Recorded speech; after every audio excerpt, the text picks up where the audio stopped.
오늘 17절부터 36절까지의 말씀을 나누겠는데요. 어제 우리 나눈 말씀에서 요셉이 바로의 꿈을 해석하기 위해서 그 앞에 서는 모습까지 보았습니다.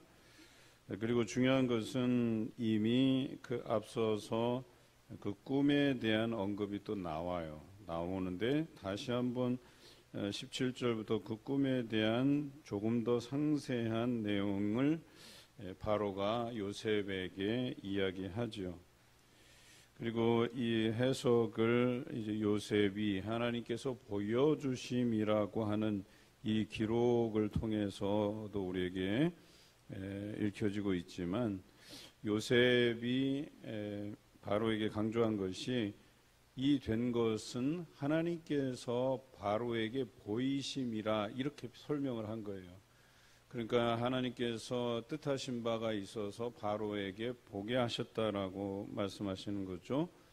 그래서 그 이삭의 꿈, 그 다음에 그 암소의 꿈, 이것이 다 하나를 상징한다, 이렇게 돼 있죠. 그래서 7 좋은 암소, 또 7 좋은 이삭, 이것이 다 7년 동안의 풍년을 의미하고, 또 파리하고 흉한 7소, 그 다음에 동풍에 말라 속이 빈 7 이삭은 7년 동안의 흉년을 말한다. 그런데 그 흉년이 7년 동안 되고 그 후에 오는 7년의 흉년이 얼마나 심하면 앞에 있는 그 풍년이 기억나지 않을 만큼의 그런 흉년이 다가올 것이다, 이렇게 이야기한 것이죠. 자, 이 일을 통해서 바로가 깨달은 바가 있어요. 그리고 요셉은 뭐 자기를 세워달라고 얘기한 것도 아니었었어요. 그러니까 지혜 있는 자를 세워서 또 감독관들을 여러 지역에 둬서 각 곳에 그런 그 공물을 저장할 곳들을 만들고 감독관들로 하여금 그 소출의 5분의 1을 거두어서 거기에 대비하라고 이야기한 것이죠. 자, 이 일을 위해서 모든 이제 대비책까지 바로에게 보인 것이죠. 오늘 이 말씀을 보면서 과연 바로와 함께한 사람들, 그리고 애굽의 전 국민이 이 요셉의 이야기를 귀 기울여 들었을까라고 하는 이것부터 우리가 바라봐야 돼요. 그냥 우리는 단순히 성경을 보면서 그 과정을 상당히 복잡하고 납득하기 어려운 상황인 것을 감안하고 보지 않기 때문에 너무나도 이 말씀이 간단하게 들리고 되게 순탄한 말씀으로 들리기 쉬운데, 우리나라의 상황으로 하자면 그냥 외국에서 노예로 온 사람, 뭐 노예가 아니라도 그냥 외국에서 우리나라에 일하러 온 사람이 이런 꿈을 자기가 보이고 나라가 이런 흉년이 들고 흉년이 들 건데, 그 흉년이 심하니까 그때를 대비해서 이렇게 저렇게 하라라고 훈수를 뒀다고 칩시다. 아마 우리나라 같으면 온 국민이 다 들고 일어났을 거예요. 이걸 가지고 무슨 우리보다 더 뭐 미개한 족속이고 뭐 다른 나라에서 온 사람이 우리나라의 사정을 알면 얼마나 안다고 뭐 이것저것 이유를 붙여서 그 사람을 몰아세웠을 거예요. 그런 사람 당장 내쫓고 우리나라에 그만한 사람 없을까 봐 해서 아마 그 말에 귀 기울이지 않았을 가능성이 상당히 높아요. 그런데도 불구하고 내일 나눌 말씀에 보면 요셉이 애굽의 총리로 세움을 받습니다. 여러분, 타국인이 그래서 이 사람을 총리로 세운다는 것, 그리고 이 사람은 노예로 팔려와서 보디발의 그냥 그 가정의 일을 맡아보는 사람으로 시작한 사람인데, 이런 사람의 말을 믿고 나라의 모든 일들, 살림을 다 맡긴다? 정말 있을 수 없는 일이 일어난 거예요. 그런데 우리 하나님께서는 이러한 일을 계획하시고 이루시는 분이시라는 사실을 기억하시기 바라요. 그리고 우리 안에 있는 통념들을 때로는 내려놔야 될 때가 있어요. 그렇잖아요. 교회들이 이제 성장하는 과정에서 외부에서 일꾼들이 들어와요. 새로운 사람들이 들어와요. 또 예수 믿은 지 얼마 안 된 사람들도 들어와요. 그런데 배움에 대한 열의가 있고 기도하다가 또 성령님을 체험하고 그렇게 신앙이 성장해 가면서 교회 일꾼으로 거듭나고 또 중직자가 될 수도 있는 것 아니겠어요?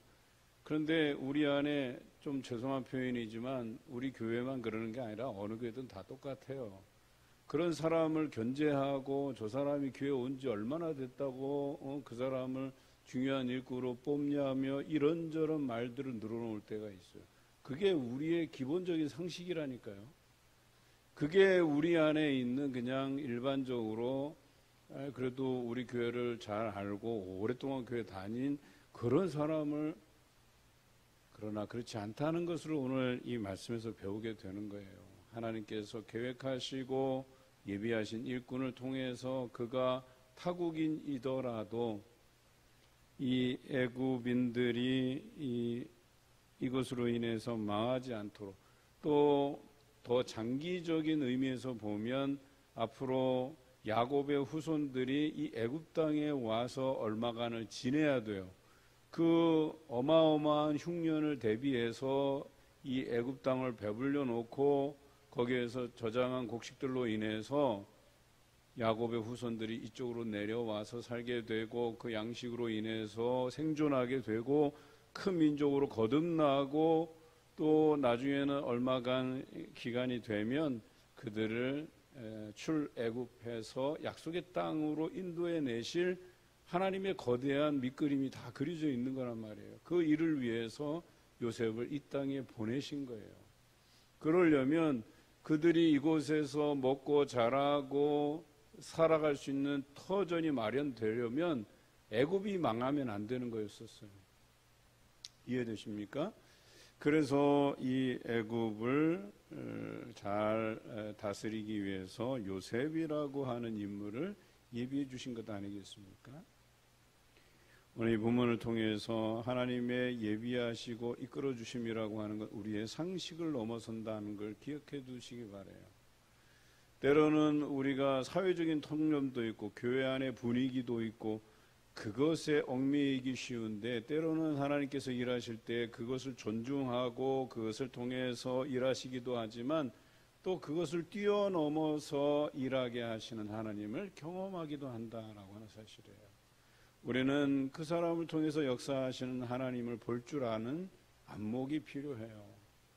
저 사람을 통해서 하나님이 형통케 하시는구나. 그것을 보디발이 보게 했고 또 그것을 술 맡은 관원장이 알게 했고 또 바로로 하여금 알게 했고 그래서 바로가 그를 총리로 세우기까지 하는 이러한 안목들이 우리에게 있어야 될 줄로 믿습니다. 이것은 사람의 힘으로 되는 것이 아니고 하나님의 힘으로 되는 거예요. 성령의 안목으로 우리를 보게 하셔서 그런 사람을 세우게끔 하시는 것이죠.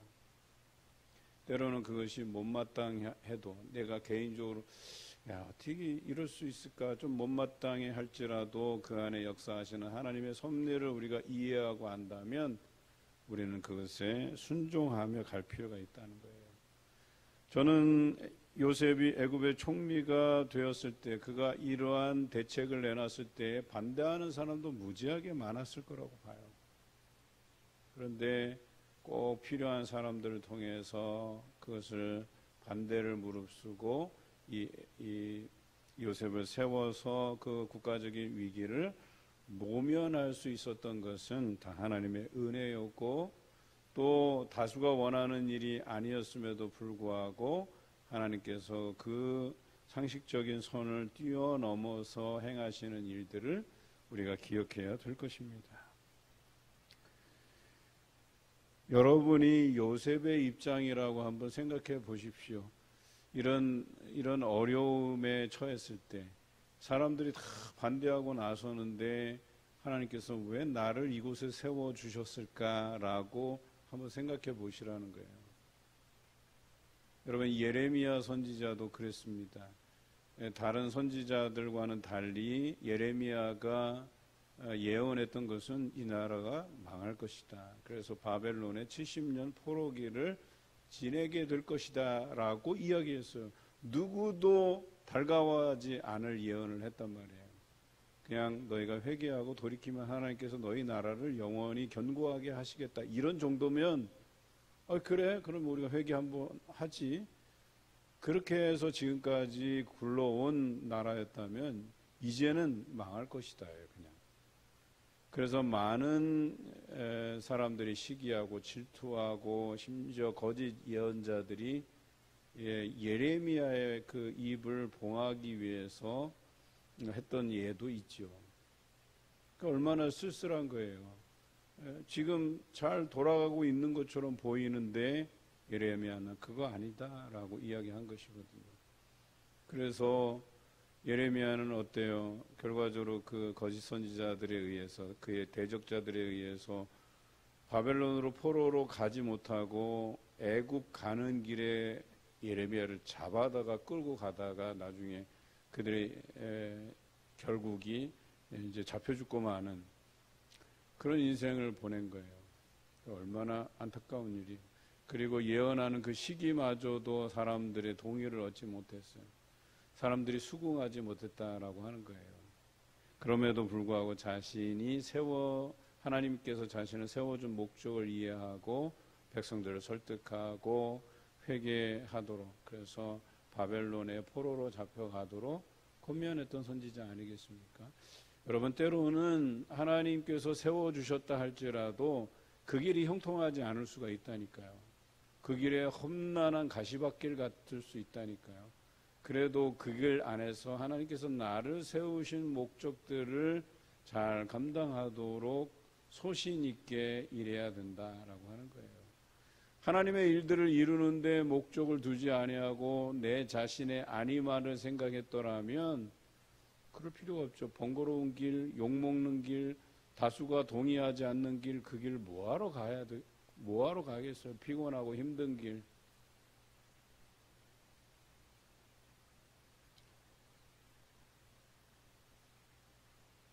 오늘 이 요셉을 통해서 여러분들의 삶이 하나님이 인도해 주시는 그 길이 가시밭길 같은 길이라도 그 옳은 소리를 낼 수 있고 하나님께서 입에 넣어 주신 말들로 이 정직함을 쏟아낼 때 이 한 국가를 위기에서 구원해 주시는 그 하나님의 섭리가 결과적으로 나타나고 실현되고, 그래서 처음에는 아니지만 나중에는 그 요셉의 해석과 그와 함께한 그 하나님을 모두가 동의할 수 있고 인정할 수밖에 없는 그런 결과물들로 여러분 인생이 밝히, 그 결과물들이 생겨서 여러분의 인생이 밝히 보여지고 여러분과 동행하신 하나님께